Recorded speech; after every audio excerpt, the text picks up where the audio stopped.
هذا اعتقاد الشافعي ومالك وأبي حنيفة ثم أحمد ينقل فإن اتبعت سبيلهم فموفق وإن ابتدعت فما عليك معول. نعم، الحمد لله والصلاة والسلام على رسول الله وعلى آله وصحبه ومن والاه، ما بعد. السلام عليكم ورحمة الله وبركاته.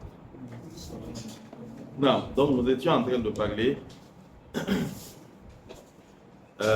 du fait de s'éloigner des innovateurs. Ok? وَتَرْكُ الْخُصُومَاتِ وَالْجُلُوسِ مَعَ أَصْحَابِ الْأَهْوَاءِ. C'est bien ça? Ok. De nos jours, quand on dit Ashab al-Ahwa, nous allons revenir après sur le mot Ahwa, cela n'est pas suffisant. Vous savez, c'est comme avant quand on parlait de s'éloigner des charlatans, faire attention aux charlatans. Après un certain temps, il y a eu une confusion. C'est-à-dire que les marabouts et les charlatans se sont mélangés. On ne sait plus c'est qui le marabout, on ne sait plus c'est qui le charlatan. Et dès lors, vous allez voir que dans les documents maintenant, les auteurs se sont mis à détailler les signes par lesquels on reconnaît le charlatan. Parce qu'ils ont compris que le nom maintenant ne suffit plus. C'est-à-dire que publiquement, dans une société musulmane, ça arrive, c'est vrai. Maintenant, nous avons des associations pour les charlatans. Mais avant, il y avait usurpation d'identité, quoi. C'est-à-dire que les charlatans, certains se présentaient comme étant des marabouts. Ou souvent, le marabout, il bascule dans le charlatanisme, mais il conserve encore son titre de marabout. Et donc, on entendra la personne dire que non, on n'est pas allé chez le charlatan, on est allé chez un marabout. Et quoi, moi, rien n'y c'est quoi. Voilà. Alors qu'en réalité, quand on regarde, c'est un charlatan. Maintenant, la question qui se pose, oui, on est d'accord qu'il faut s'éloigner des innovateurs, mais comment reconnaît-on un innovateur? Qu'est-ce qui rend la personne innovateur? La première chose qui montre que la personne est un innovateur, c'est au niveau de la source de législation de la personne. C'est-à-dire où est-ce que la personne prend sa religion. Si la personne prend sa religion par une autre source que celle que nous connaissons, c'est-à-dire le Coran, la Sunna, les compagnons du prophète sallallahu alayhi wa sallam et ceux qui en découlent, la personne est un innovateur. Toute personne qui fera le développement d'un concept ou le développement d'une idéologie en se basant sur les rêves, ou en se basant sur sa raison, ou en se basant sur une autre logique, autre que ces trois logiques-là, c'est-à-dire le Coran, la Sunna, le consensus. Okay? Quand on dit la Sunna, c'est-à-dire y compris les compagnons du prophète sallallahu alayhi wa sallam, quand on dit le consensus, le premier des consensus, c'est celui des compagnons du prophète sallallahu alayhi wa sallam. Donc le Coran, la Sunna, selon la compréhension des premiers musulmans, le consensus. Toute personne qui sortira de cela, alors la personne est tombée dans l'innovation. Je ne parle pas des sources, comment on va les appeler, les sources déductives ou bien, je ne parle pas des sources telles que le Qiyas et autres, quoi, ou bien les Masalih al-Mursala, je ne parle pas de ça. Je parle de sources dans le sens de documents, dans le sens de référence, okay? Pas dans le sens de ijtihad. Parce que le Qiyas, c'est par un ijtihad qu'on fait le Qiyas. Je parle de sources factuelles, quoi. Okay? Le Coran, la Sunna, le consensus, le consensus des compagnons, ce sont des sources factuelles, quoi. Toute personne qui viendra avec autre chose, la personne tombe dans l'innovation. Si la personne prend comme référence le Coran et la Sunna, mais qu'elle ne suit pas la voie des prédécesseurs, la personne tombe dans l'innovation forcément. Parce que quand le prophète a dit le groupe qui sera sur ma voie et celle de mes compagnons, en ne suivant pas ses compagnons, la personne n'est pas sur cette voie-là.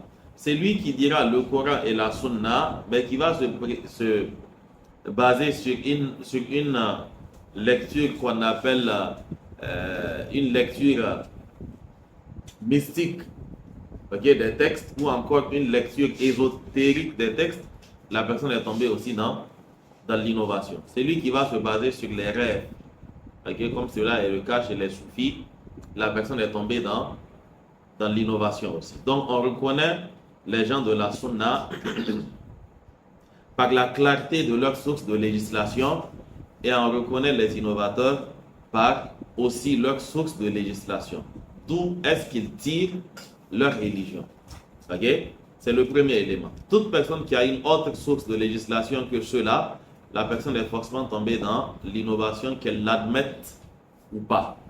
Le deuxième élément par lequel on reconnaît les innovateurs, c'est leur haine pour les emblèmes de cette religion, à commencer par les compagnons du prophète sallallahu alayhi wa sallam. Toute personne que vous voyez détester les compagnons du prophète sallallahu alayhi wa sallam, il n'y a pas de doute, la personne est forcément un innovateur. Forcément. Et c'est pour cela que Abu Zur'at al-Razi, lui, il disait carrément que quand vous voyez quelqu'un insulter les compagnons du prophète sallallahu alayhi wa sallam, fa'lamu annahu zindiqun. Alors sachez que c'est un renégat, c'est un mécréant. Il dit parce qu'en réalité, ceux-là sont nos témoins. C'est eux qui nous ont transmis le message. S'en prendre à eux, c'est s'en prendre au témoignage. Et en réalité, s'en prendre à eux, c'est s'en prendre à toute la législation. Ceux-là qui ont rapporté les hadiths, c'est-à-dire les compagnons du prophète, sallallahu alayhi wa sallam, ce sont les mêmes qui ont rapporté le Coran. Aujourd'hui, vous prenez tout Coran officiellement édité par un pays, okay, notamment les Mashahif de Medina, vous allez voir qu'à la fin du Mus'haf, ils vont mettre une chaîne de transmission. Ils vont mettre clairement que Kutiba hadha al-mushafu wa dhubita ala ma yuwafiqu kada wa kada, et ensuite ils citent la chaîne de transmission et les compagnons par lesquels cette riwaya a été rapportée. Vous prenez tous les Corans de Médine, je pense même ceux-là qui sont déposés, vous allez voir qu'il y a forcément une chaîne de transmission. Donc si on les attaque sur le plan du hadith, cela signifie qu'on est aussi en train de s'attaquer au Coran. Donc leur deuxième signe, c'est le fait de détester les emblèmes de la religion, à commencer par les compagnons. Et c'est pour cela que certains musulmans étonnent beaucoup. Vous prenez des gens comme les chiites, qui déclarent tous les compagnons du prophète sallallahu alayhi wa sallam mécréants, excepté 3 ou 7, et le maximum c'est 9. Et vous dites que non, on est tous les mêmes. C'est-à-dire, est-ce que vous savez de quoi vous êtes en train de parler réellement? C'est-à-dire qu'on est tous les mêmes. On n'est pas les mêmes. On n'a rien en commun. Ils ne peuvent pas insulter les compagnons du prophète sallallahu alayhi wa sallam, ceux qui nous ont transmis la religion, et qu'on dise que oui, mais on est quand même même chose, même s'ils les insultent. Cela n'est pas possible. Des gens qui tiennent des cérémonies à la date anniversaire de la mort de Aïcha radiyallahu anha, vous dites on est les mêmes. On n'est pas les mêmes. Des gens qui érigent des monuments pour ceux qui ont tué des compagnons du prophète sallallahu alayhi wa sallam, comme le monument de Abu Lu'lu al-Majusi, c'est lui qui a tué Omar ibn al-Khattab. Des gens qui érigent des monuments pour ceux-là, vous dites on est même chose. On n'est pas la même chose. Si quelqu'un avait insulté tes parents, dis-moi, c'est quel genre de compromis vous allez faire pour que tu admettes encore que c'est ton frère. C'est-à-dire qu'il insulte tes parents et puis, oui, quel que soit ce que tes parents lui auront fait, il les insulte. Et ensuite, il vient te dire que, bon, tu sais, en fin de compte, on est même chose, on est tous africains, on est tous nigériens. Mais est-ce que ça t'importe, le fait que vous soyez nigérien ou bien africain? Il a insulté ton papa et ta maman. Il n'y a plus une quelconque relation entre vous. Mais vous allez voir, ou bien, je pense que beaucoup peut-être, ils n'ont pas, ils ne mesurent pas en fait l'ampleur du verset wa azwajuhu ummahatuhum. Et ces femmes sont leurs mères. C'est-à-dire le jour où ta maman est morte, quelqu'un prend ce jour-là comme étant un jour de festivité, un jour de joie. On célèbre sa mort. Et puis tu dis on est même chose. On ne peut pas être même chose. Okay? Donc, toute personne qui déteste les compagnons du prophète sallallahu alayhi wa sallam, sans l'ombre d'un doute, c'est un innovateur. Et selon la raison pour laquelle il les déteste, il sera un mécréant. Ou il sera très à côté de la porte de la mécréance. S'il les traite tous de mécréants, il n'y a pas de doute que c'est un mécréant. S'il traite Aïcha de fornicatrice, il n'y a pas de doute que c'est un mécréant. Okay? Et les autres conditions que les savants ont posées. Ou encore, toujours dans le fait de détester les emblèmes, donc ce qui montre que c'est un innovateur, il y a le fait de détester les premiers musulmans. Okay? Vous allez voir certains innovateurs, la ruse qu'ils utilisent, c'est quoi? C'est pas détester les premiers musulmans, mais c'est remettre en cause leur clairvoyance. Ils disent que tariqatul awwalina aslam wa tariqatuna ahkam wa a'lam. Ils disent que c'est vrai, la voie des premiers musulmans, elle est plus salutaire. Parce que leur voie se résumait à sami'na wa ata'na. Mais ils disent que eux, leur voie, elle est ahkam, elle est plus sophistiquée. Wa a'lam, et elle comporte plus de science. Parce que eux, ils passent par des raisonnements philosophiques afin d'établir les vérités religieuses. Donc ils disent que leur voie, elle est plus savante. Okay? Leur voie, elle est mieux élaborée. Les compagnons, Allah leur a dit Ar-Rahmanu ala al-arsh istawa. Ar-Rahmanu ala al-arsh istawa. Ils savent c'est quoi istawa? Ar-Rahmanu ala al-arsh istawa. Le reste ne les regarde pas. C'est quoi ton problème si Allah dit qu'il istawa ala arshihi? Ils se sont limités à cela. Donc ils disent que tariqatu al-awwalina aslam. Mais ils disent que pour eux c'est ahkam. Parce que eux maintenant ils vont commencer à analyser. Ok, Allah s'est établi sur le trône. Le trône est où? Allah s'est établi comment? Est-ce que le trône c'est réellement le trône ou bien le trône c'est un emblème de la puissance? Et qu'est-ce qu'on entend par cela? Et avant le trône, où était Allah? Et si, et si, et si. Et finalement, ils vont dire qu'en réalité, le trône ne désigne pas le trône. Et istawa ne désigne pas s'établir. Istawa signifie affirmer son pouvoir, prendre le dessus sur. Donc, ils disent que eux, leur voie, elle est plus élaborée parce qu'ils ont réfléchi plus pour aboutir à un résultat meilleur et plus logique. Ok? Vous voyez? Ils n'ont pas en réalité directement insulté les compagnons du prophète sallallahu alayhi wa sallam, mais c'est tout comme. Okay? C'est tout comme. Et c'est pour cela qu'ils sont obligés en fait de dire qu'il y a plusieurs manières de lire le Coran. Okay? Parce qu'ils savent très bien que la manière des compagnons ne les arrange pas. Quand vous voyez une personne agir de la sorte, sachez que c'est un innovateur. Toute personne qui va vous dire que dans le domaine religieux, c'est vrai, les compagnons ont dit, mais nous ne sommes plus en leur temps. En leur temps, il faudrait qu'on revoie telle chose parce que telle chose est apparue. La personne, soit c'est un innovateur, ou encore la personne, c'est un apprenti. C'est-à-dire que peut-être qu'il est animé de bonne foi, mais sans se rendre compte, il est en train de s'initier aussi à l'innovation et à la comment on dit ça, à l'instauration en fait d'une nouvelle idéologie. Okay? Vous prenez par exemple certains musulmans qui ont déclaré à un certain moment que, déjà vous savez que la charia, en tant que charia, dans le monde musulman, c'est appliqué dans combien de pays? Officiellement, c'est en Arabie Saoudite seulement. On dit qu'on applique ça au Pakistan, et voilà. Au Nigeria, c'est nos voisins, nous savons si on applique ou pas. Okay? Bon, il y a des pays qu'on caricature comme étant des pays qui appliquent la charia. Ok? Où ça? Oui, vous pouvez tout citer, même le Niger.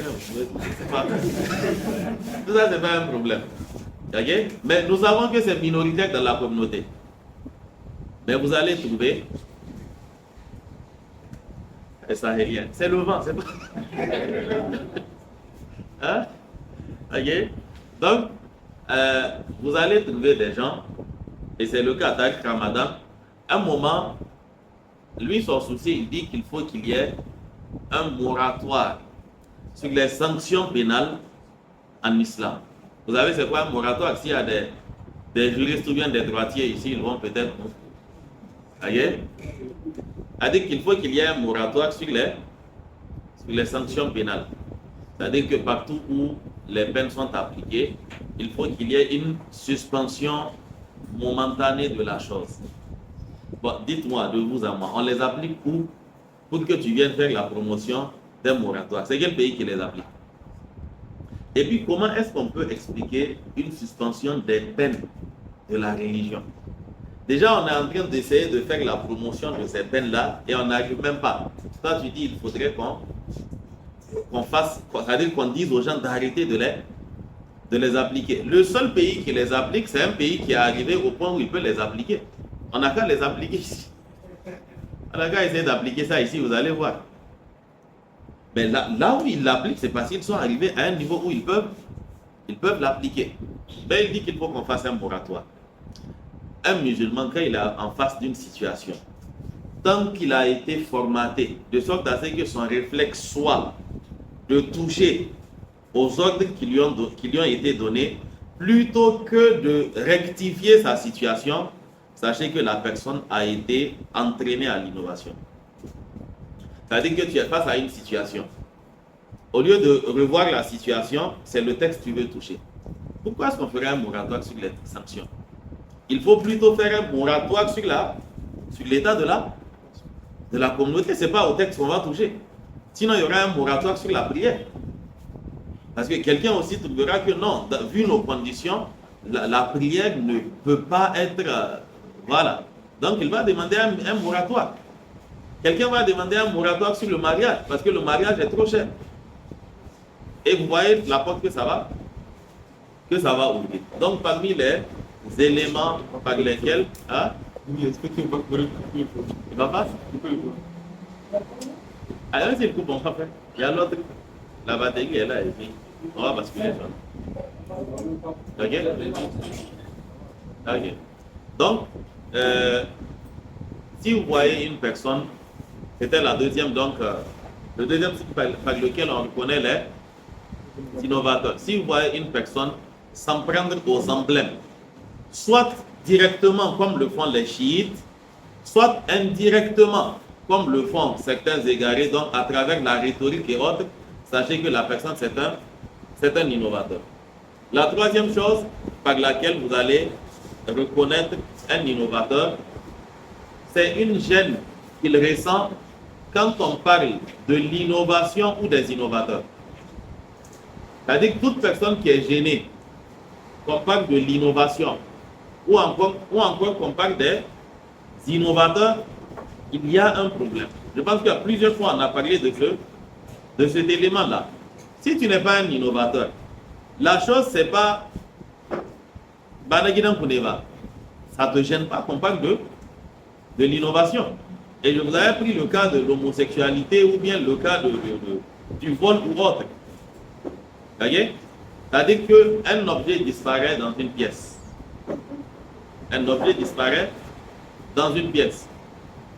Et maintenant on dit, on n'a qu'à fouiller tout le monde. Et puis quelqu'un sort et dit que non, mais pourquoi on va fouiller tout le monde? Que ici, qui va voler ça? Personne n'a rien fait. Déjà, lui, il sera le premier des suspects. La personne peut proposer une astuce qui est peut-être qui va moins exposer. C'est-à-dire qu'il ne va pas trop gêner les gens. Peut-être tout le monde sort et puis on fouille toutes les sacs. Mais c'est lui qui va dire que non, on ne fouille pas les gens. Alors lui, cette personne-là, elle est forcément suspecte. Et c'est pour cela que quand on a demandé à un prédécesseur par quel élément on reconnaît quelqu'un de la sunna, il dit qu'on le reconnaît par le fait que quand on parle d'une d'entre les innovations, il ne se met pas en colère. Quand on parle des innovateurs, il ne se met pas en colère. Ce n'est pas son problème. Voyez? Mais quand vous entendez quelqu'un dire que non, les musulmans sont divisés, pourquoi est-ce qu'on va parler à chaque fois de l'innovation? Cela ne fera que diviser les gens. Ça dit que c'est quoi? Le péché aussi divise. Mais quand on vient parler des alcooliques, tu ne réagis pas. Les alcooliques ne sont pas des musulmans.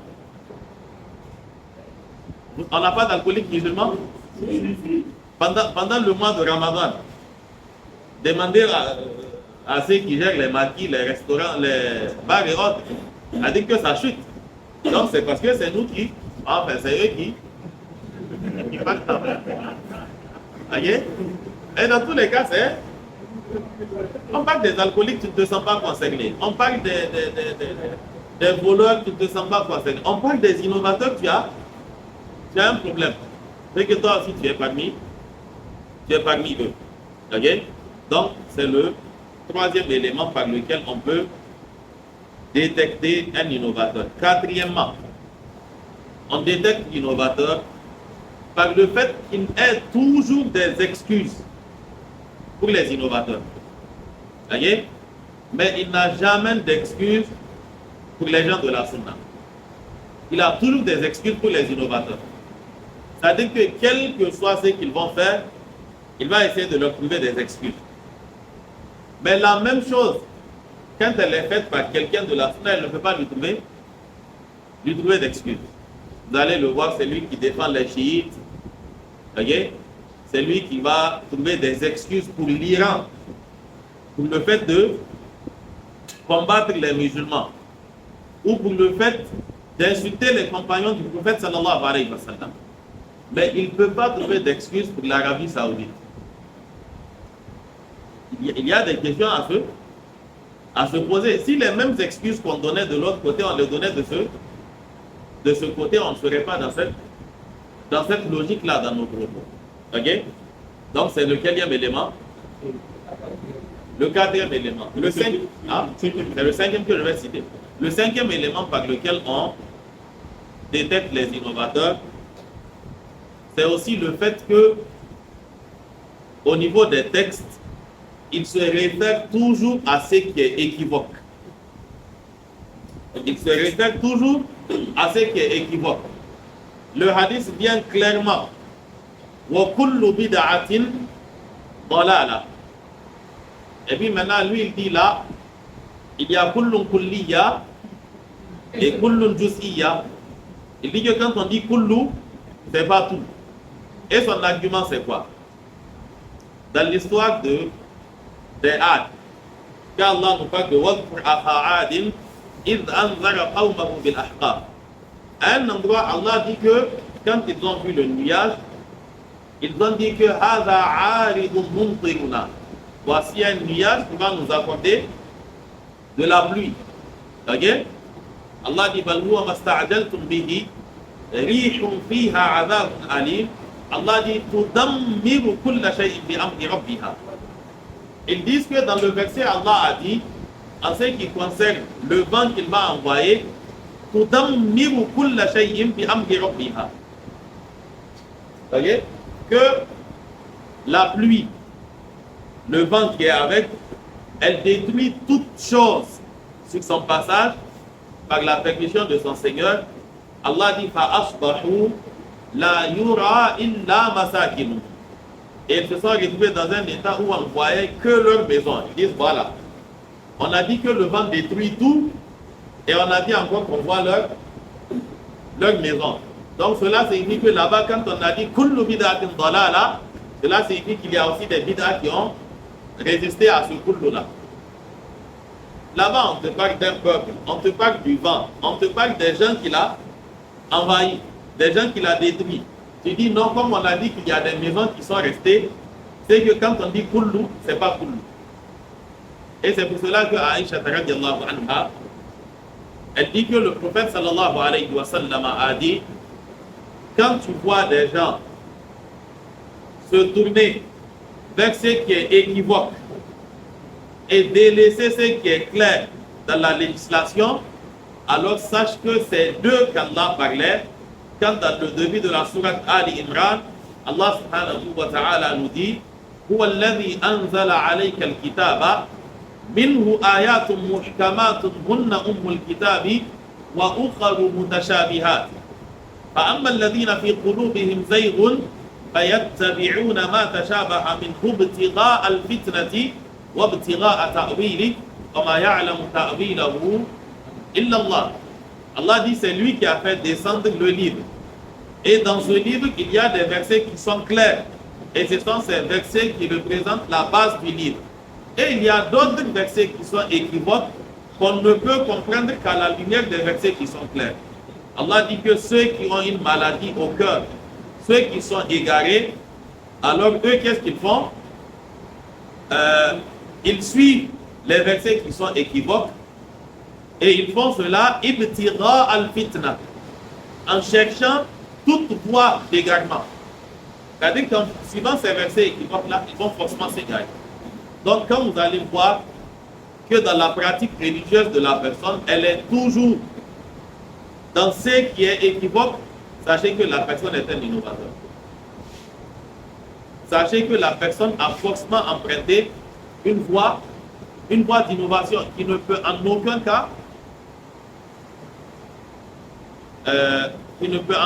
cas orienter cette personne-là vers la guider. Ok? Donc, cela c'est là le cinquième signe par lequel on reconnaît l'innovateur. On reconnaît l'innovateur aussi par le fait qu'il ait pour base dans sa religion les hadiths mensongers. C'est-à-dire que ne trouvant pas de versets appuyant leur égarement, ne trouvant pas de hadiths authentiques appuyant l'égarement, alors maintenant il faudrait inventer des hadiths. Okay? Et dans le fait d'inventer des hadiths, okay, ils ont plusieurs techniques. Quoi.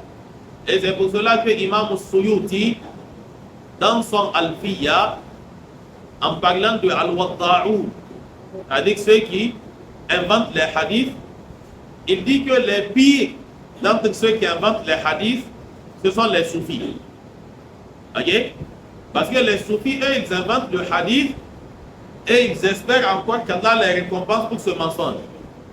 Parce qu'ils disent qu'ils ne sont pas en train de mentir contre Allah et son messager, mais qu'ils sont en train de mentir pour Allah et son messager. Ok? Donc quand ils vont remarquer que des gens, par exemple, sont négligents par rapport à une pratique, ils vont réfléchir, bon, on fait comment pour les ramener à cette pratique-là. Ils s'assoient et puis ils inventent un hadith. Ok?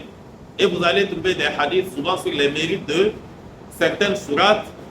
Vous allez trouver des mérites sur certaines pratiques.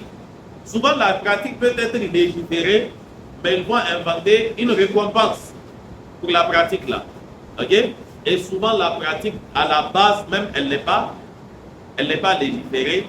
Et donc pour la légiférer, ils vont lui inventer un hadith. Vous avez des hadiths qui apparaissent par moment et vous n'allez retrouver ces hadiths dans aucun document, d'entre les documents des gens de la Sunna. C'est-à-dire qu'il n'y a pas un seul livre de hadith qui a rapporté le hadith. Okay? Vous avez chez les soufis un hadith qu'ils ont rapporté, ils ont attribué à Abdurrazzaq as-San'ani dans son Musannaf. Ils disent que Allah subhanahu wa ta'ala a dit qu'il a créé le prophète sallallahu alayhi wa sallam à partir de lui, sa lumière. Okay? Et en réalité, sachez que chez les soufis, tout mérite qu'ils vont citer pour le prophète ou pour un prophète, c'est pour dire que par voie de conséquence, le wali aussi a hérité de ça. C'est-à-dire toute grandeur qu'ils vont attribuer au prophète sallallahu alayhi wa sallam, ce n'est pas le prophète l'objectif. C'est pour dire que le wali aussi, cela lui a été transmis. Donc ils ont inventé ce hadith-là. Ce hadith n'existe pas. Et quant au hadith mensonger qu'ils ont inventé, hadith wala haraj, ces hadiths-là ne finissent pas. Ok? Nous avons d'autres signes par lesquels on reconnaît les innovateurs encore, notamment le fait qu'ils donnent des sobriquets aux gens de la Sunna. Ils les ont appelés dans l'histoire Al-Hashawiyya, Al-Mujassima, Al-Mushabbiha, et par la suite on les a appelés Al-Wahhabiyya, Al-Jamiyya, Al-Madakhila, et ainsi de suite. C'est-à-dire qu'il y a à chaque fois des noms qu'on essaye d'inventer pour essayer de faire fuir les gens. Regardez ce que Bon, ça c'est une ancienne technique. C'est-à-dire le fait de changer les noms afin d'attirer ou afin de faire fuir. C'est la technique de Iblis. Donc tous ceux qui ont suivi savoir aussi, ils ont un peu hérité de ça. Iblis, quand il voulait tromper Adam et sa femme, concernant l'arbre qu'Allah a interdit qu'ils consomment, qu'est-ce qu'il leur dit? Hal adullukum ala shajaratil khuldi wa mulkin la yabla. Il leur a dit, dans l'autre verset, qu'est-ce qu'il leur a dit? Ma nahakuma rabbukuma an tilkuma shajarati illa an takuna malakaini aw takuna min al-khalidin. Il leur a dit, est-ce que vous voulez que je vous indique al-adullukum ala shajaratil khuldi? Vous voulez que je vous indique l'arbre de l'éternité, wa mulkin la yabla, et l'arbre qui va vous donner un pouvoir qui ne va pas tarir. Ça c'est l'arbre qu'il a appelé ainsi, le même arbre qu'Allah a interdit. De l'autre côté, il leur dit que ma nahakuma rabbukuma an tilkuma shajarati illa an takuna malakaini. La raison pour laquelle votre Seigneur vous a interdit de consommer cet arbre-là, c'est qu'il ne veut pas que vous soyez des anges. Aw takuna min al-khalidin, ou qu'il n'ait plus la possibilité de vous tuer, parce que vous allez devenir immortel. Conséquence, c'est quoi? Ils ont fini par manger cet arbre-là. Vous voyez comment il a décoré le faux. Pharaon a fait la même chose. Moussa vient avec la vérité. Pharaon dit à son peuple, Daruni aqtul Moussa wal yad'u rabba. Inni akhafu an yubaddila dinakum aw an yudhhira fil ardi al-fasad. C'est Pharaon qui dit ça. Pharaon dit, permettez-moi de tuer Moussa parce que j'ai peur qu'il ne gâte votre religion ou encore qu'il sème la corruption sur terre. C'est de Moussa que Pharaon est en train de parler de la sorte. C'est-à-dire que Pharaon, il veut faire croire à ces gens que Moussa est plus dangereux que lui. Et que Moussa, il est là pour s'aimer la corruption. Mais lui, ce qu'il est en train de faire, c'est le bien. Et malheureusement pour son peuple, il a pu les berner. C'est pour cela qu'Allah subhanahu wa ta'ala nous dit, فَاسْتَخَفَّ قَوْمَهُ. Il s'est, répétez le terme, ça n'a pas d'équivalent. Il s'est foutu de son peuple, فَأَطَاعُوهُ, et lui ont obéi. Ok? Donc c'est avec ces genres d'arguments que Pharaon a eu son peuple. C'est-à-dire le fait de ne pas appeler les choses par leur vrai nom. Regardez ce qu'il leur dit par rapport aux fleuves.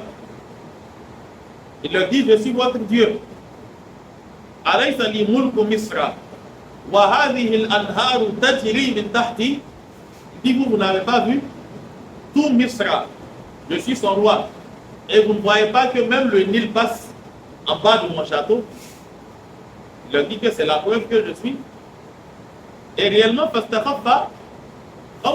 et eux, donc quand vous voyez quelqu'un perdre le temps à donner des qualificatifs aux gens, sans même que ces gens ne réclament ces qualificatifs ou qu'ils ne les méritent parce qu'ils ont posé ces actes-là, alors sachez que la personne est probablement un égaré.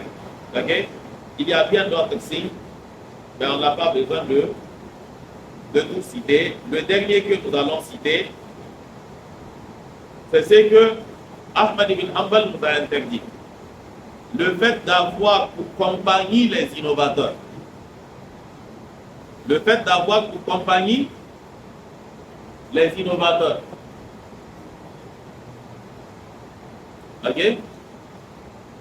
Le fait d'avoir pour compagnie les innovateurs, revenez ici, c'est l'eau, c'est pas du feu quoi. Ok? Le fait d'avoir pour compagnie les innovateurs signifie que la personne est un innovateur. C'est pour cela que les musulmans d'avant disaient quoi? Ils disent que c'est lui dont le fort intérieur nous échappe. sa compagnie ne va pas nous échapper. C'est-à-dire que si nous ne sommes pas capables de savoir qui il est à travers son cœur, nous allons savoir qui il est à travers sa compagnie. Une bonne personne ne peut pas avoir pour compagnie que de mauvaises personnes. Tant que tu suis les innovateurs, alors forcément, si tu n'es pas un innovateur, tu es un sympathisant ou encore tu es dans un processus pour aboutir à cela. Et c'est justement ce qui nous est interdit, le fait de s'asseoir avec ceux-là. Le fait de s'asseoir avec les innovateurs, là on a fini avec les signes de l'innovation. Le fait de s'asseoir avec les innovateurs, la conséquence que cela pourrait avoir déjà sur l'individu, ça risque de mettre l'individu dans un état de shubha dont il ne pourra jamais se départir. Les prédécesseurs disaient que al-bida'u wa shubuhatu khattafa wal qulubu da'ifa. Ils disent que les innovations ainsi que les ambiguïtés sont souvent captivantes et les cœurs sont fragiles. Tu n'as aucune certitude qu'en t'exposant à une innovation, tu ne vas pas tomber dedans. Tu n'as aucune garantie. C'est-à-dire que c'est ne pas être intelligent que de faire confiance à son intelligence. Quand vous voyez quelqu'un faire confiance à son intelligence, sachez que la personne n'est pas encore intelligente. C'est-à-dire que jusqu'à présent, il y a un niveau qu'elle n'a pas encore débloqué, quoi. Parce que si tu sais c'est quoi l'intelligence, tu sais que souvent, elle abandonne son compagnon. C'est-à-dire que souvent, elle est hors réseau, quoi. Elle ne répond pas. Si tu fais confiance à ton intelligence, tu es censé savoir que tu n'as pas le monopole de l'intelligence. Et qu'il y a plus intelligent que toi. Le prophète sallallahu alayhi wa sallam, il disait que Inna min al-bayani la sihra. Il y a certes dans la parole de la magie. Je vous assure qu'il y a des gens, quand vous les écoutez, au début, vous êtes sûr que ce sont des menteurs. Mais à la fin, vous serez convaincu d'être dans l'erreur. C'est-à-dire que quand la discussion a commencé, je disais que bon, je sais que dans tous les cas, c'est un égaré. Mais si tu ne fais pas attention, avant la fin, tu seras convaincu d'être dans l'erreur. Ou dans une moindre mesure, il va te mettre dans le doute par rapport à ta vérité. Parce qu'il va soulever des questions auxquelles toi, tu n'es pas préparé. Et c'est pour cela que dans l'enseignement, les savants interdisent par exemple, en enseignant un hadith ou en enseignant un document, d'évoquer une ambiguïté afin de la démentir. Parce que quelqu'un, lui, entendra l'ambiguïté, mais ton démenti ne va pas le convaincre. Et c'est toi qui as soulevé l'ambiguïté. Lui, il n'était pas au courant. Donc, tu n'as pas à lui évoquer cette ambiguïté-là. Parce qu'on sait très bien que le mal qui n'est pas là, souvent évoquer ce mal-là afin de le résoudre, tu vas créer un mal qui est pire. Et donc, dans le domaine de l'enseignement, il y a des ambiguïtés.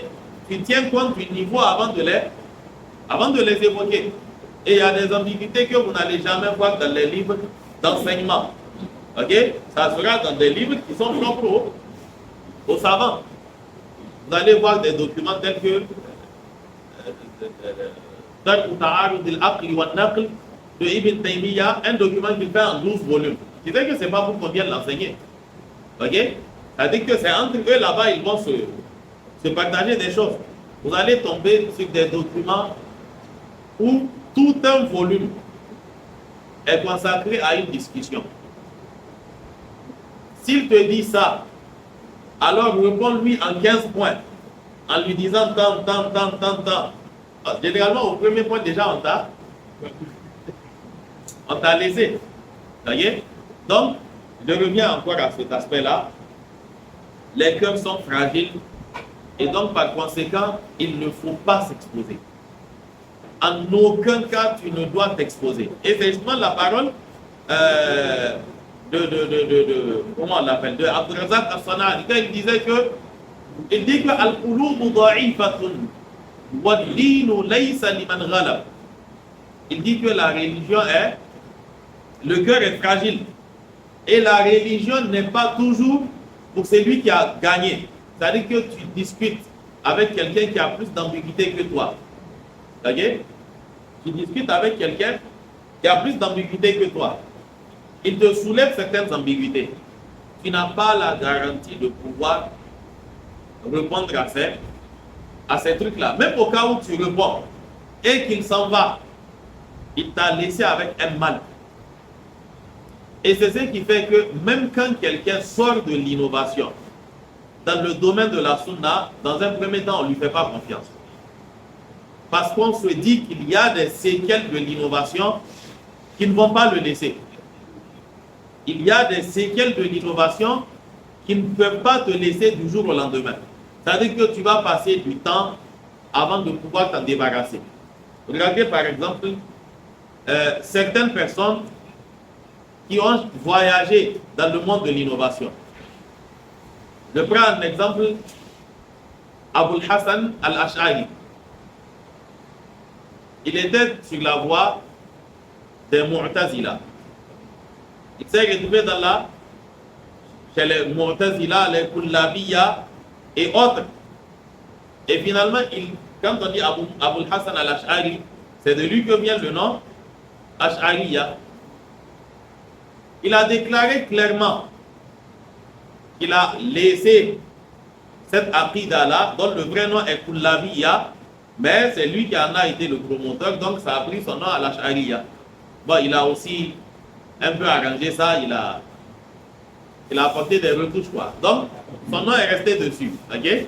Vous savez que l'innovation, il y a des mutations dans l'innovation. L'innovation n'est pas statique. C'est pour cela que vous n'allez pas voir un innovateur prendre un livre d'il y a 1000 ans pour venir dire que Usul al-Ash'ariyyati indana ou Usul al-Tijaniyati indana, c'est pas possible. C'est-à-dire qu'il faut que l'innovation garde comment on va dire ça, cette capacité à muter. Parce que dans tous les cas, elle découle d'une mutation et donc, ça va muter. L'innovation ne pourra pas rester comme elle est pendant 10 ans. Prenez l'innovation du Maulid. Vous pensez que les gens font le Maulid de la même manière? C'est-à-dire que si tu fais le Maulid ici, si tu pars au Sénégal, il faut qu'on t'explique comment on fait. Parce que vous ne faites pas ça de la même manière. Si tu tombes dans le coma, pendant 10 ans, tu ne te réveilles pas. Si tu te relèves, tu verras que la sunna n'a pas changé.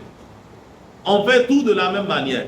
Mais le Maulid, il faut qu'on t'explique que bon, maintenant, on s'est rendu compte que telle technique ne rapporte pas assez. Ok? Donc, par conséquent, on a initié d'autres choses, quoi.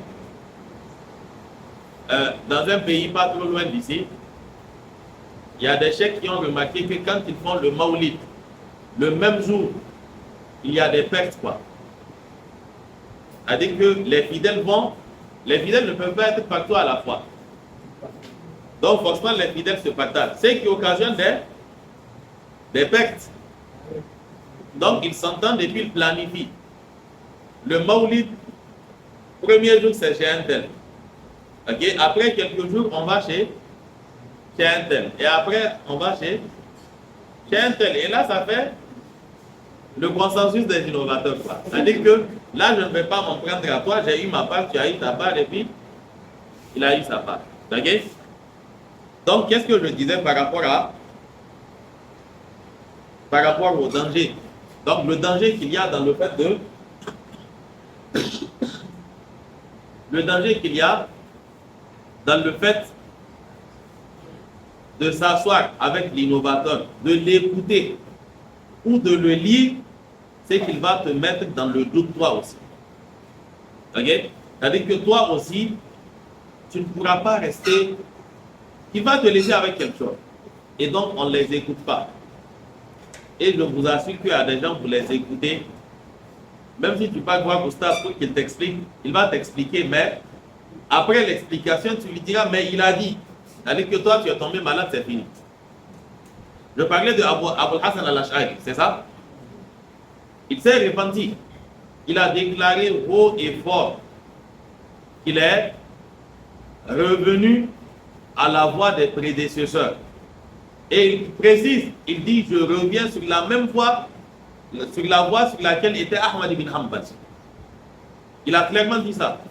Et il a écrit même des documents pour soutenir cela.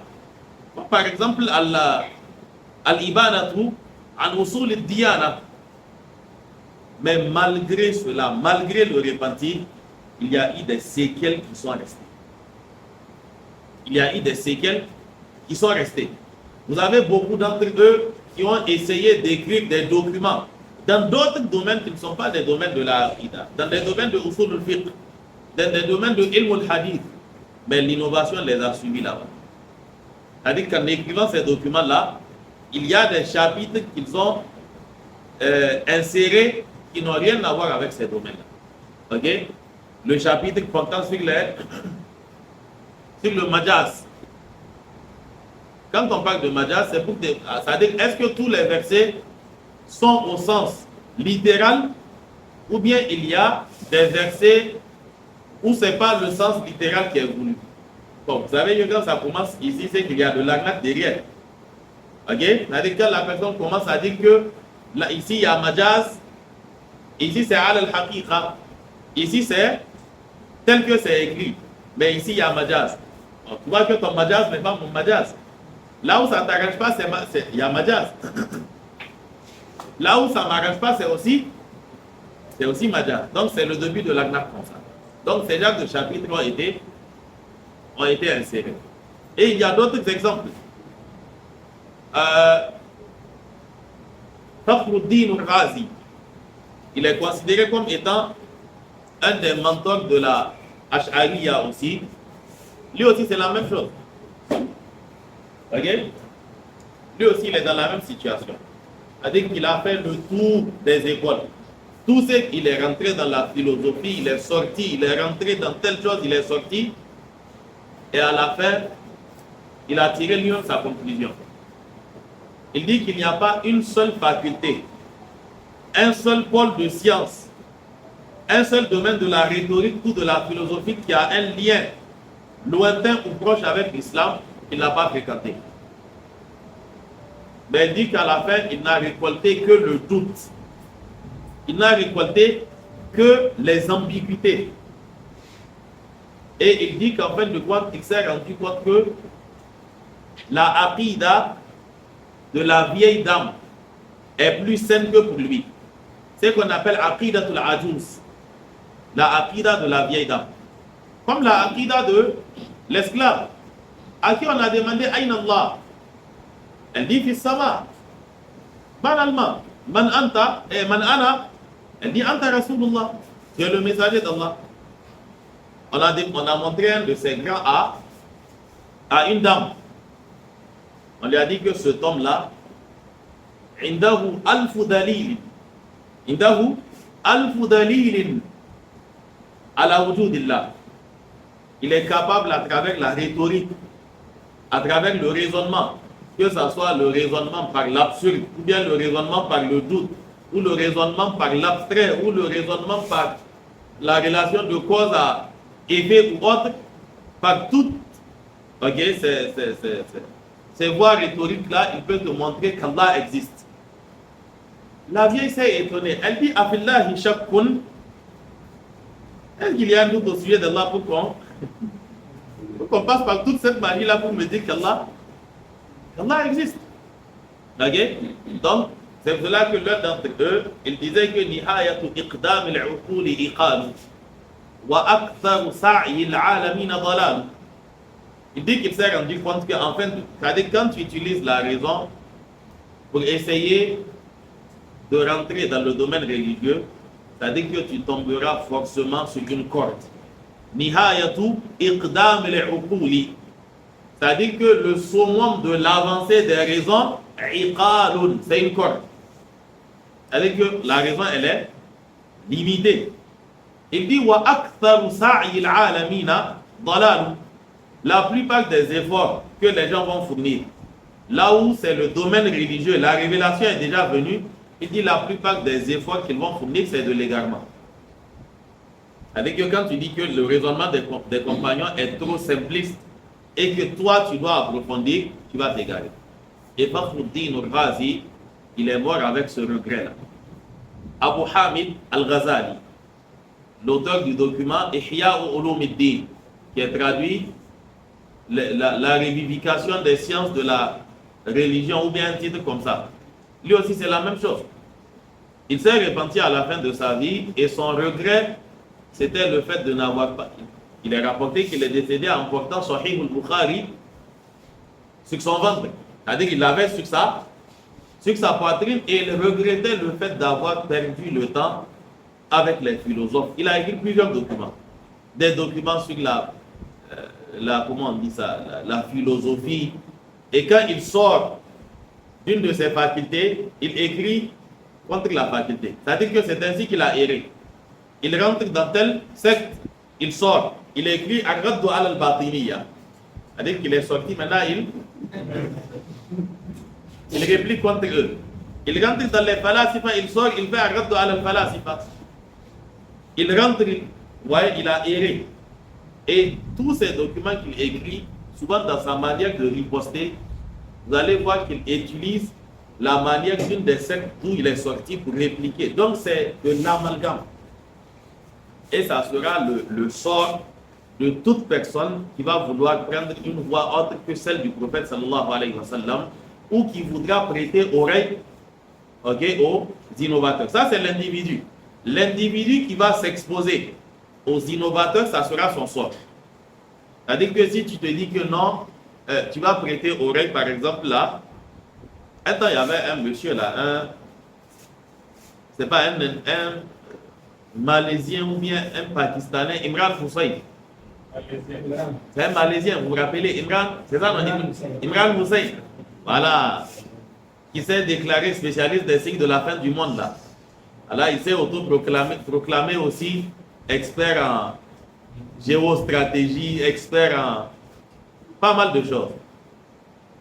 Vous voyez toutes les absurdités qu'il était en train de raconter sur Ya'joud et Ma'joud, sur Dajjal, qui serait déjà là, je pense bien, d'après lui, sa vision. Voyez? Et d'autres choses. Certains l'ont suivi, certains l'ont écouté et ils ne juraient que par lui. Voyez? Bon, après, il a disparu des radars un certain temps, je ne sais pas, c'est qu'eux aussi sont devenus quoi. Voyez? Il y a eu d'autres, c'est-à-dire que chaque fois, il y a des gens qui vont apparaître, qui vont partir avec certains d'entre nos frères, soit parce qu'ils se sont cru plus intelligents que les autres, et donc ils ont prêté oreille, soit parce qu'ils n'étaient pas assez outillés pour écouter cela. Et c'est la même chose en ce qui concerne cette affaire de débat musulman-chrétien.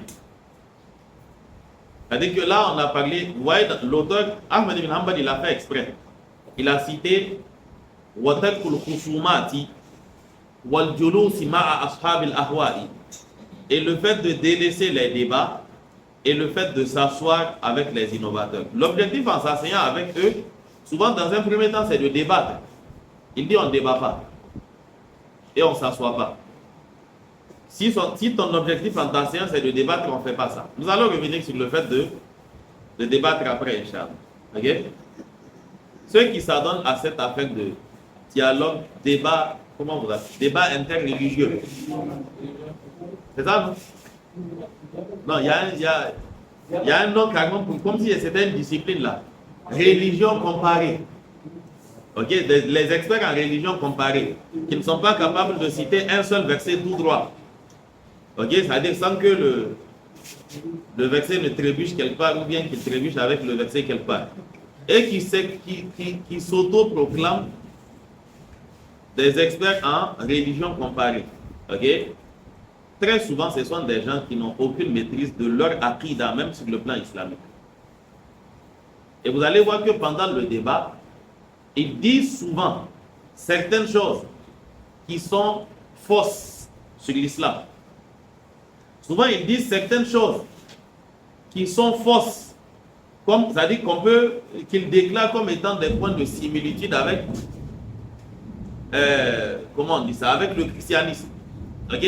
Et souvent, ils tiennent certains propos qui n'ont rien à voir avec l'islam. Parce que ces gens-là, malheureusement pour eux, ils maîtrisent plus la Bible qu'ils ne maîtrisent le Coran. Ils ont une plus grande maîtrise de la Bible que leur maîtrise du Coran. En réalité, la maîtrise du Coran n'existe pas. Il était plus facile pour eux de prendre la Bible, c'est en français, ils lisent. Les commentaires de la Bible, ils lisent. Ils suivent les débats de Ahmed Didat et d'autres, ok, qui ont toujours suivi la tendance de Ahmed Didat et autres. Et maintenant, ils s'autoproclament des experts. Et je vous assure que dans le domaine religieux, ils ne doivent en aucun cas être suivis, quoi. En aucun cas. Je parle notamment de Abdel Majid. Je parle de ceux qui font DDR. Comment vous appelez ça? Hein? En Côte d'Ivoire, là. J'ai oublié les noms. Ok? Ou bien les élèves d'Abdel Majid, ou bien la brigade anti-mensonge, ou bien la Anene. Il y a tous ces.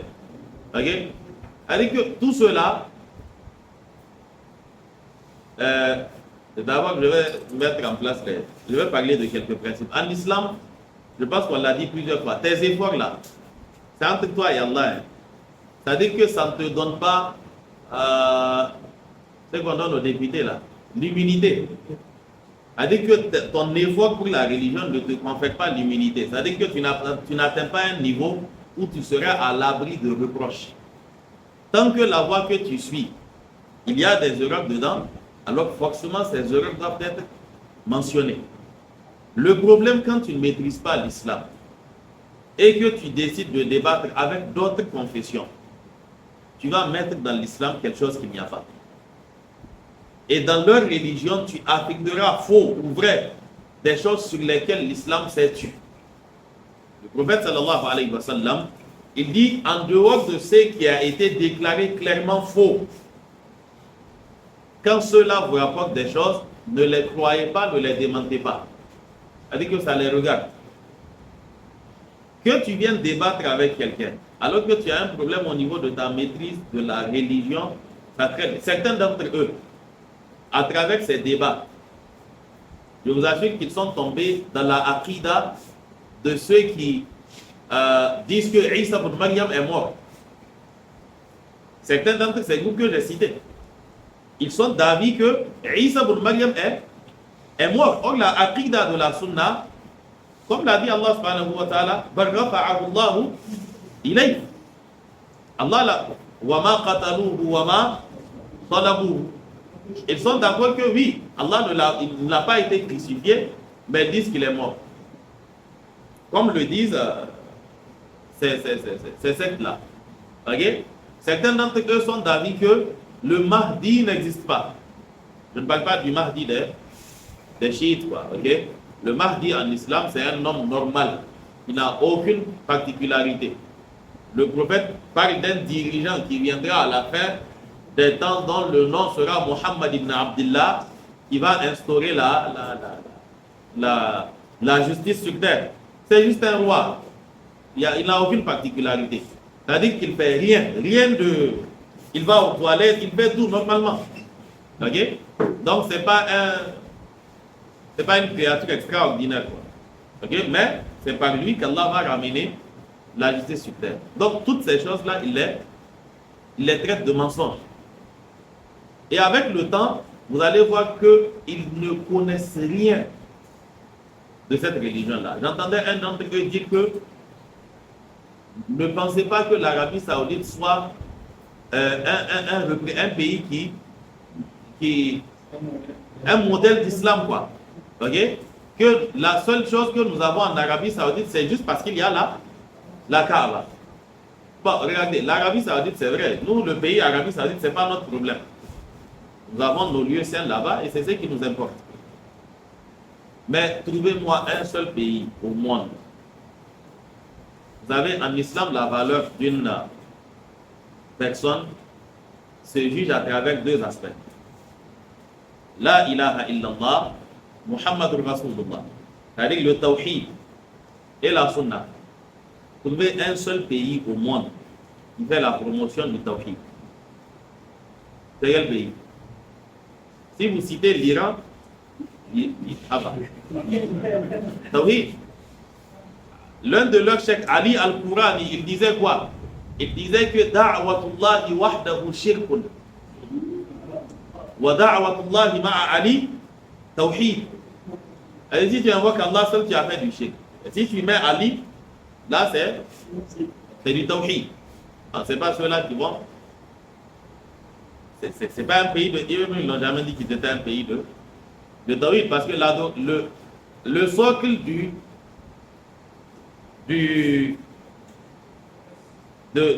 chiisme, c'est le shirk. C'est-à-dire qu'aujourd'hui, tu retires aux chiites les tombes là. La tombe de Zaynab, la tombe de Al-Hussein, la tombe d'un tel et un tel. Le schisme est fini. C'est-à-dire qu'ils n'auront plus d'adoration à faire encore. Okay? Donc, tout est basé sur le shirk. Comment tu peux comparer un pays comme l'Iran et un pays comme l'Arabie Saoudite? Si vous pensez que si l'Arabie Saoudite était aux mains de l'Iran, c'est-à-dire que si l'Iran, vous comprenez quoi, si nos lieux saints étaient en Iran, vous imaginez la tombe du prophète sallallahu alayhi wa sallam, comment elle serait aujourd'hui? Ils ont adoré plus petit que lui. Imaginez s'ils arrivent à avoir ça. Mais elle vient nous dire que l'Arabie Saoudite n'est pas un modèle. C'est comme le dit Ibn Baz. Il dit que l'Arabie Saoudite, ce ne sont pas des anges. C'est-à-dire qu'ils ne sont pas infaillibles. Ils commettent des erreurs. Ils font tout. Mais il dit que sur terre, il ne connaît pas un pays comme l'Arabie Saoudite. C'est-à-dire que ça, ce n'est pas difficile à contester. Hein. Si tu n'es pas d'accord, tu prends ton pays et puis tu compares. Tu prends juste ton pays et puis tu compares. Et si tu vois que ce n'est pas comparable, toi, tu te tais, tu es disqualifié. Tu laisses les gens d'autres pays faire la même chose. On prend les pays du Maghreb. Citez-moi un pays du Maghreb, à côté, là où on peut aller sans visa. Là. Surtout quand on tombe malade ou bien. Si vous êtes déjà parti là-bas, comparez là-bas à l'Arabie Saoudite. Vous tombez dans l'un de ces pays, deux pays auxquels je fais allusion. Vous ne savez plus si vous êtes à Paris ou bien si vous êtes là-bas. Vous ne savez pas où vous êtes. Ok? Vous ne savez pas où vous êtes. Ce n'est pas ça là qu'on va comparer à. Prenez tous les pays. Donnez un seul pays musulman que vous pouvez comparer à ce pays-là. Mais il dit que l'Iran fait plus pour l'islam que l'Arabie Saoudite. Et il fait l'éloge de l'Iran et il insulte l'Arabie Saoudite. Je vous ai déjà dit plusieurs fois, les questions de pays n'intéressent personne. C'est-à-dire que le pays, c'est son problème. Le régime du pays, c'est son problème.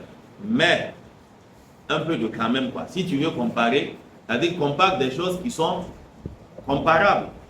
Et si tu veux dénigrer une personne dont on ne connaît pas les mérites. Nous, dans nos pays, nos oustas, nos docteurs et autres, qui leur a donné des bourses? Ils ont fait comment pour aller étudier là-bas avec prise en charge? Comptez le nombre de mosquées qui ont été construites ici. Ok? Prenez toutes ces choses-là. Le minimum, quand tu ne peux pas être reconnaissant, c'est de la fermer. Ok, certains vont dire que non, maintenant il y a des restaurants. Toi, ici, et puis tu dis que là-bas il y a des restaurants, que non, maintenant on boit de l'alcool dans certains quartiers. Tu ne peux pas être ici et puis parler de. Là-bas, vous pensez que ce sont des anges qu'on a fait des anges sur terre?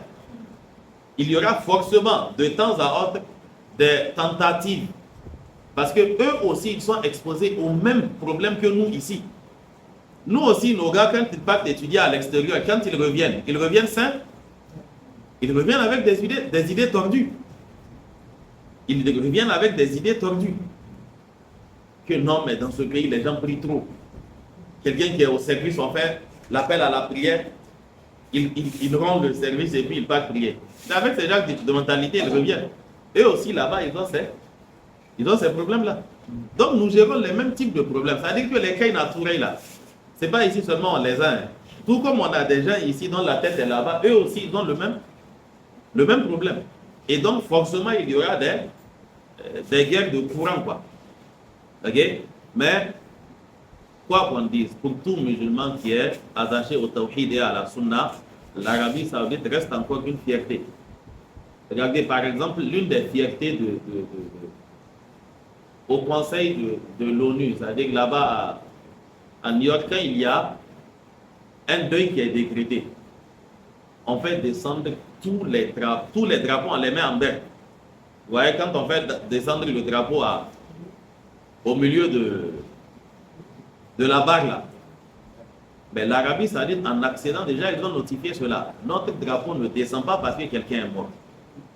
C'est-à-dire que le La ilaha illallah reste perché là-bas. Quand il y a un décès, ils sont en deuil, c'est leur problème. Vous voyez que le drapeau, il est en haut, ça ne descend pas.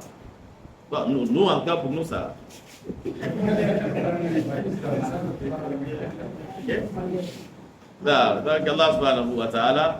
Donc ça, c'est un problème avec l'innovation.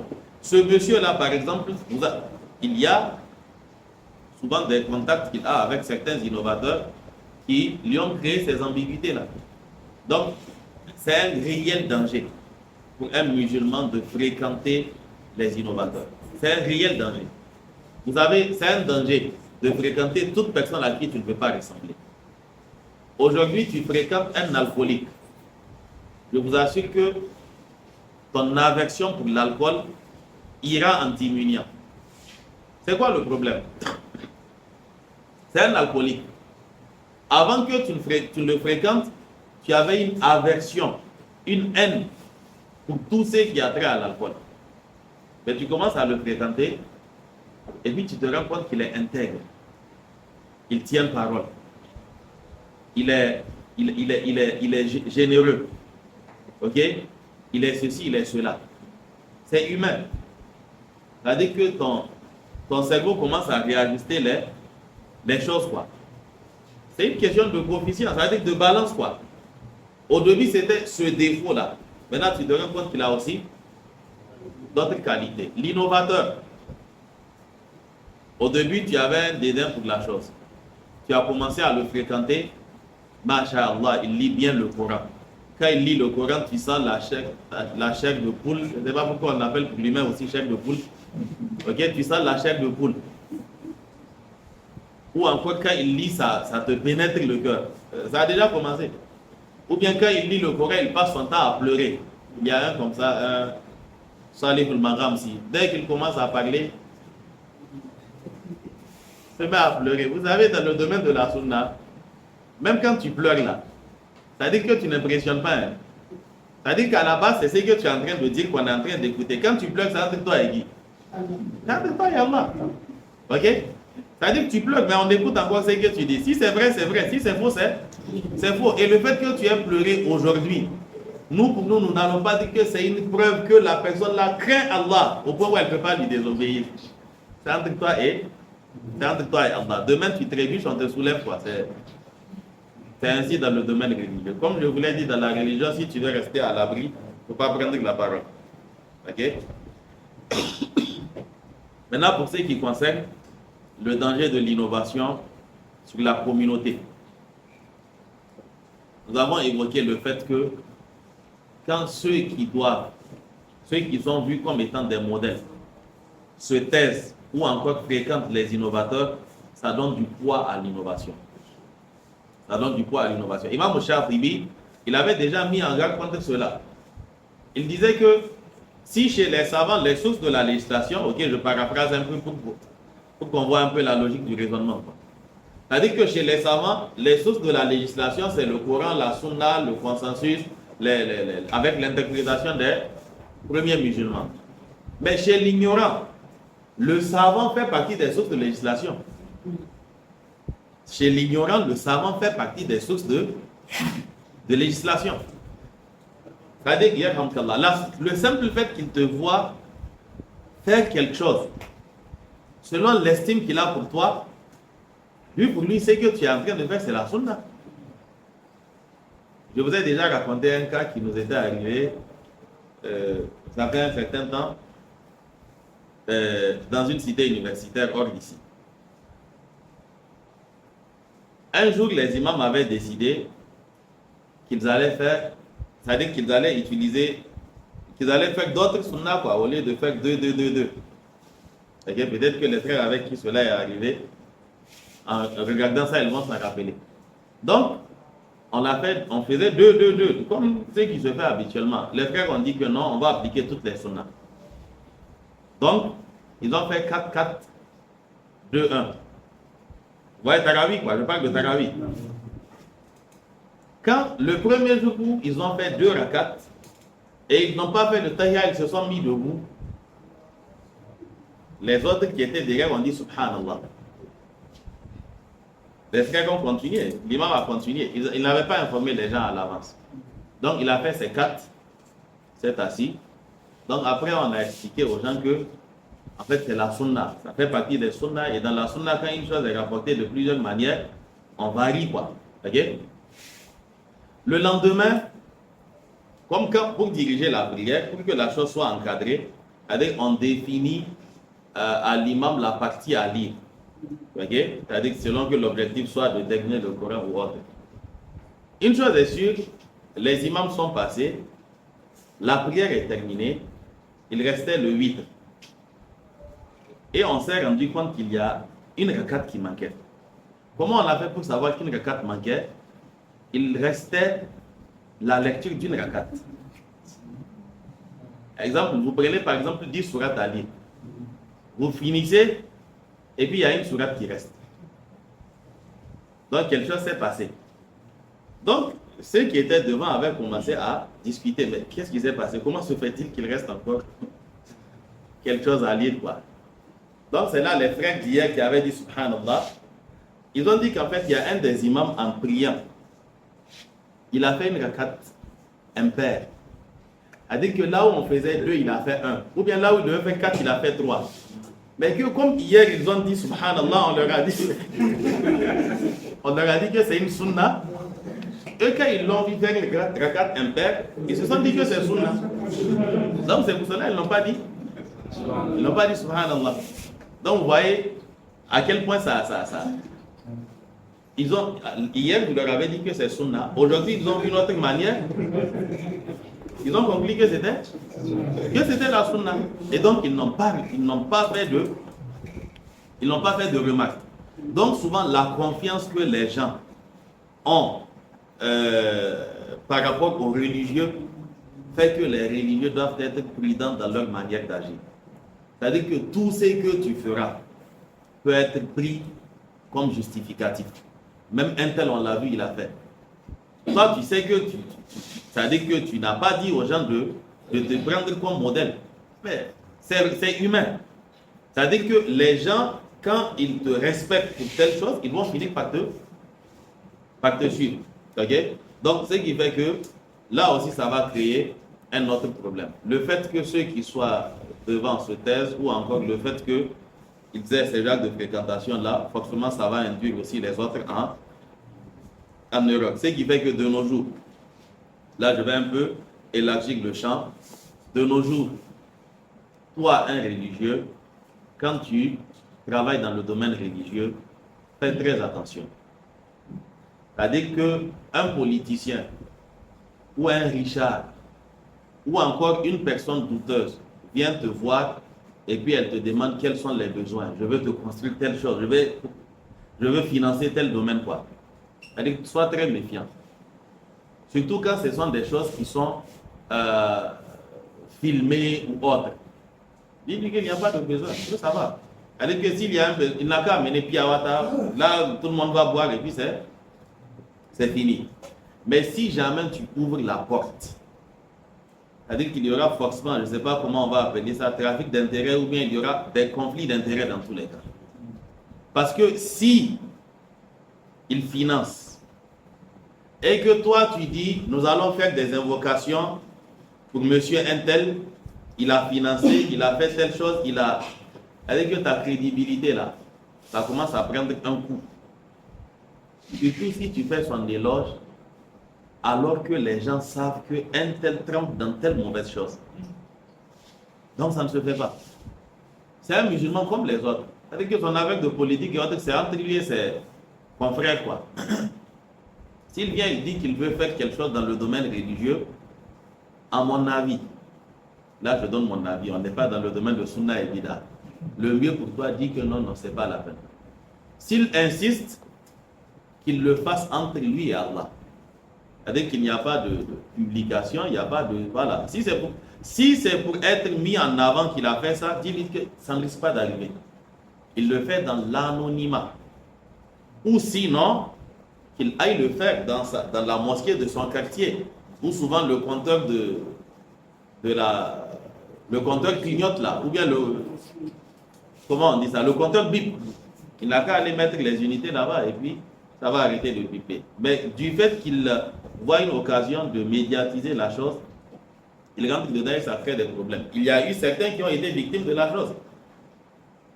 Ils ont été financés, ils ont fait l'éloge de la personne sur les mimbars et autres, et finalement ils ont été choqués par certaines déclarations de la personne faisant les éloges de charlatans ou bien de...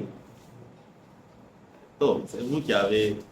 Voyez? Donc il faut faire très attention à ce qui concerne les fréquentations de toute personne qui a certaines ambitions qui ne sont pas dans le domaine religieux. Soit la personne agit comme les autres musulmans, où tu déposes, on ne sait même pas qui a déposé, ok? Ou bien si c'est être médiatisé que la personne cherche, alors il ne faudrait pas donner cette occasion. Il faudrait faire très attention à l'image qu'on renvoie, parce que malheureusement, de nos jours, les gens ne savent pas dissocier le message de son porteur. C'est-à-dire que les agissements de celui qui porte le message sont aussi des arguments pour les gens. Donc il ne faudrait pas perdre de vue cet aspect-là. En islam, il n'y a pas de fais ce que je te dis, mais ne fais pas ce que je fais. Ce que tu dis, une fois que c'est pris par des gens, ce que tu fais aussi, ils vont le prendre. Et de manière indirecte, tu auras été la cause de leur également.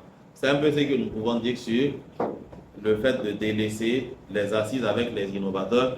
La prochaine fois, Inch'Allah, nous allons revenir sur le terme al-ahwa qu'il a utilisé. Vous voyez qu'il n'a pas dit watarku al-khusumati wal-julusi ma'a ashabil bid'i. Il a dit ma'a ashabi al-ahwa. Al-ahwa qui est le jam'u de al-hawa, qui désigne la passion. Ok? Nous allons voir pourquoi est-ce qu'on appelle les innovateurs ashab al-ahwa. Et nous allons aussi revenir sur al-khusumat, al-mira ou al-jida. Donc le fait de débattre, le fait de discuter avec ces personnes-là, Inch'Allah. Ok? Dans certaines situations, c'est interdit. Dans d'autres occasions, c'est permis. Ok? En fonction de l'objectif, en fonction de celui avec qui on débat, en fonction de celui qui débat, en fonction de la circonstance dans laquelle le débat a lieu. Ok? Déjà, sachez que, comme le dit Al-Qahtani, on ne fait pas de débat dans un contexte de peur. Vous voyez, nos frères qui sont dans les pays occidentaux, c'est-à-dire qu'il a peur, titre de séjour, il a peur d'être déchu de sa nationalité, ou bien il a peur qu'on émette contre lui un OQTF, obligation de quitter le territoire français. Ok? Et donc par conséquent, lui il n'est pas censé faire un débat religieux. Parce que de toi à moi, tu as peur de toutes ces choses-là, on te braque une caméra et puis on te pose la question. Est-ce que les mécréants iront en enfer? Ok? Est-ce qu'il est permis d'immoler? Est-ce qu'il est permis de fêter telle chose? Est-ce qu'il est permis de faire? Tu n'es pas dans une situation où tu peux répondre en toute franchise. On ne fait pas de débat dans ce genre de situation-là. Ok? On ne fait pas de débat dans ce genre de situation. Tant que tu n'es pas libre de parler clairement ou que tu n'as pas le courage de parler clairement, librement, ne débat pas. Ok?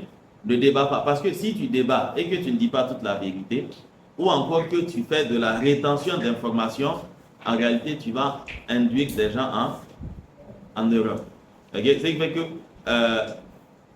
pour clore avec ça, je sais que vous avez peur de la pluie, même si je vous libère, vous n'allez pas partir. Donc, pour clore avec ça, regardez un débat qu'il y a eu entre Tariq Ramadan et Caroline Fourest. Ok? Une journaliste française. Elle était en train de lui expliquer, parce qu'il a écrit un livre dans lequel il dit que certains religieux, musulmans et autres, ont un débat, ont un discours, c'est-à-dire qui est contre l'homosexualité. Donc, elle s'est arrêtée à cette partie-là. Et donc, elle dit que l'avis de ce monsieur, c'est qu'il est contre l'homosexualité. Il dit que non, que lui n'a pas dit qu'il est contre l'homosexualité. Il dit que les religieux sont contre l'homosexualité. Et il dit à la dame de continuer la suite de ses propos. La femme lui dit que non, tu es musulman. Et donc tu dois t'associer à ce discours. Il dit non, que lui ne s'associe pas à ce discours. Et elle n'a qu'à lire la suite de la phrase. Et effectivement, dans la suite du livre, il dit que je ne m'associe pas à ce discours. Je ne m'associe pas à ce discours. Vous voyez qu'il y a un sérieux problème. C'est elle qui est en train de lui expliquer qu'en tant que musulman, il doit s'associer à ce discours parce que toutes les religions sont contre la chose. Il dit non, elle n'a qu'à continuer la suite de sa phrase. Mais vous pensez qu'il pouvait dire qu'il s'associe à ce discours? Même s'il s'associe à ce discours-là, vous pensez qu'il aurait pu le dire publiquement? Il sera taxé d'homophobe. Il y aura des procès contre lui. Il y aura ceci, cela contre lui. Et donc, dans ce genre de situation, tu ne fais pas de débat. C'est-à-dire, assois-toi dans ton majlis, assois-toi dans ton petit cadre et dis que l'homosexualité est une abomination en islam et que les savants disent que les homosexuels doivent être exécutés par l'autorité. C'est-à-dire, la question qu'ils se sont posée, c'est comment est-ce qu'ils doivent être exécutés. Parce qu'ils ont un peu expliqué différemment le châtiment qu'a suivi le peuple de Lourdes. C'est-à-dire, est-ce qu'on va les mettre à côté d'un mur et faire tomber le mur sur eux? Ou bien on va les mettre en haut d'un bâtiment et puis les balancer en bas? Parce que le verset dit وَجَعَلْنَا عَالِيَهَا سَافِلَهَا وَأَمْطَرْنَا عَلَيْهِمْ حِجَارَةً jusqu'à la fin du verset. Donc on les jette d'en haut et puis on les accompagne de pierre, ou bien on fait comment? C'est-à-dire que c'est là-bas que le débat se... Mais tu penses que tu peux aller expliquer ça là-bas? Tu ne peux pas. Donc il n'y a pas de débat dans ce genre de circonstances parce que tu vas mentir. Tu ne pourras pas dire toute la vérité. C'est comme un de ceux-là qui font les débats de chrétiens, musulmans qu'on a invités sur un plateau par rapport à la polygamie. Vous savez, dans le domaine du journalisme, on peut te faire dire ce que tu n'as pas dit, ou bien on te met dos au mur. Soit tu dis une affirmation qui donnerait une mauvaise image de toi, soit tu dis non, et puis ça fait un argument contre toi. Ils ont l'art de te pousser dans ces situations-là. Est-ce que on peut prendre une deuxième sans l'aval de la première? Bon, vous savez que dans certains pays, c'est interdit.